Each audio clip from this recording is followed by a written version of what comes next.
वसल किसको कहते हैं? वाव स्वात लाम वसल कहते हैं किसी चीज़ को जोड़ना, ठीक है।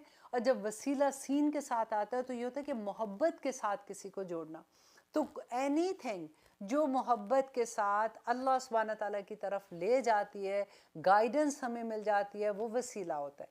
अब यहाँ पे देखिए कि नंबर 1 एक ये है कि अगर हमें कोई भी वसीला ना मिले, अगर हम किसी भी चीज़ को ना देखें, हम डायरेक्ट अल्लाह सुब्हानहू तआला से दुआ करें और मांगे, तो क्या वो जायज़ है?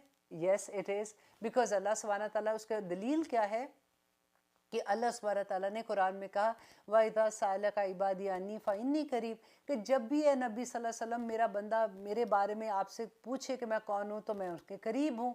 अजीब दावती दाई ज़ादान, के जब भी वो मुझे पुकारता है मैं उसकी पुकार सुनता हूँ। लेकिन पे शर्त लगा दी कि फल यस्तजीबुली, कि उनको भी चाहिए कि मेरे हुक्म माने, ठीक है। कुरान में हर जगह आप देखें जहाँ पे दुआ की कबूलियत की बात आती है, आगे शर्त भी है।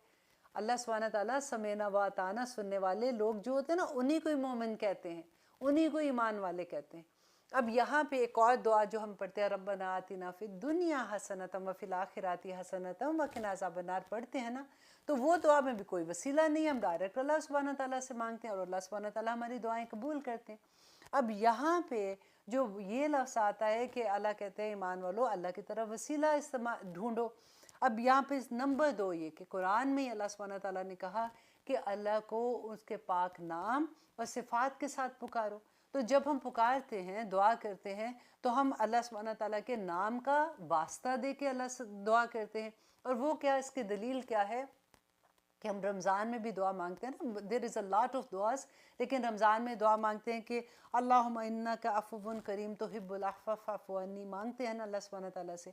तो अल्लाह को उसकी सिफ़ात का वास्ता देते हैं कि अल्लाह सुब्हानहू तआला आपकी ज़ात करीम है, आप माफ़ करने वाले, आप माफ़ी को पसंद करते हैं, या रब्बुल आलमीन मुझे भी माफ़ कर देना। तो हम अल्लाह को उनकी सिफ़ात का वास्ता देते हैं, ठीक है। अब नंबर 3 ये कि इंसान अपने नेक अमाल का वास्ता अल्लाह को दे के अपने लिए पुकारता है कि या रब्बुल आलमीन। और उसकी दलील क्या है कि नबी सल्लल्लाहु अलैहि वसल्लम ने बनी इसराइल के वो 3 लोगों का किस्सा सुनाया था कि वो गार में जा रहे थे, बारिश हुई, गार में उन्होंने पनाह ली, और गार में बारिश की वजह से ऊपर से पत्थर गिरा और वो गार में बंद हो गए।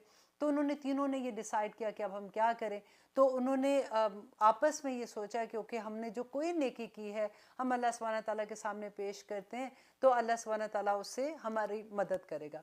अब तीनों ने अपनी कोई एक द बेस्ट नेकी जो थी, उनमें से एक इतनी खूबसूरत मुझे बात लगती है कि एक आदमी ने कहा कि या रब्बुल आलमीन, मैं बकरियां चराता था, रात को जब मैं घर आता था तो दूध जो है वो अपने माँ बाप को पिलाता था, बूढ़े मेरे माँ बाप थे, फिर मैं अपने बच्चों को, बीवी को भी दूध पिलाता था। तो एक दिन मैं घर गया, मैं लेट था, मेरे माँ बाप सो गए थे, तो मैं वो दूध का प्याला लेके उनके सरहाने खड़ा रहा कि जब भी उनकी आंख खुलेगी तो मैं उनको दूध पिला सकूं। लेकिन क्योंकि वो सोए हुए थे, गहरी नींद थे, वो नहीं उठे और रात तक, वो सुबह तक नहीं उठ सके। तो मेरे बच्चे बिलखते रहे, रोते रहे, लेकिन मैंने उनको नहीं दूध दिया, क्योंकि मुझे ये था कि पहले मैं अपने माँ बाप को दूध दे दूँ। तो अल्लाह सुब्हानहू तआला, अगर आपको मेरी ये नेकी पसंद है तो मुझे आप गार से पत्थर हटा दें। इसी तरह से तीनों लोगों ने अपनी अपनी नेकी अल्लाह को पेश की और वो पत्थर हट गया। तो उससे पता चलता है कि हम अपने नेक अमाल का वसीला दे सकते हैं। आप भी कोशिश किया कीजिए कि कोई नेकी, अक्सर होता है हम नेक काम करते हैं, लोगों को पता ही, क्योंकि दूसरों के साथ होती है ना नेकी, दूसरों को पता लग जाता है और हम भी कई दफ़ा बता देते हैं। लेकिन कुछ नेकियां सिर्फ खालिस अपने लिए रखा करें और उसको उस वक़्त कैश किया करें जब अल्लाह सुब्हानहू तआला के सामने अपनी कोई हाजत पेश करनी होती है। अब एक और चीज़ का आप देखिए कि वसीला क्या, कि नेक लोगों के से दुआ कराना। उसकी दलील क्या है कि नबी सल्लल्लाहु अलैहि वसल्लम ने सॉरी, हज़रत उमर के ज़माने में क्या हुआ था कि कहत पड़ गया था।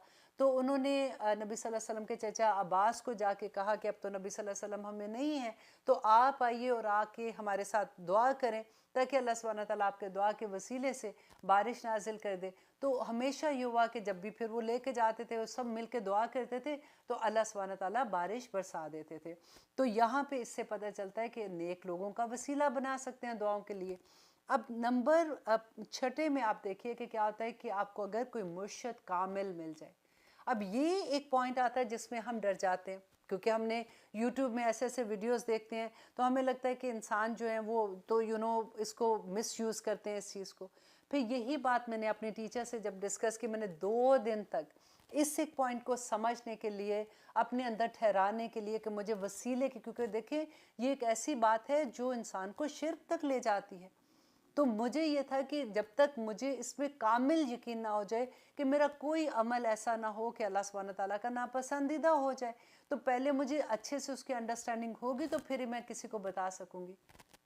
तो मेरे टीचर ने जो मुझे बताया, और बाय द वे मेरे टीचर जो हैं वो फैसलाबाद में रहते हैं, उनका नाम मोहम्मद रमज़ान नजम बारवी साहब है। Thank you very much. वो मुझे इतना समझाते हैं, इतना टाइम देते हैं कि मुझे लगता है वही मेरे मुर्शिद कामिल हैं।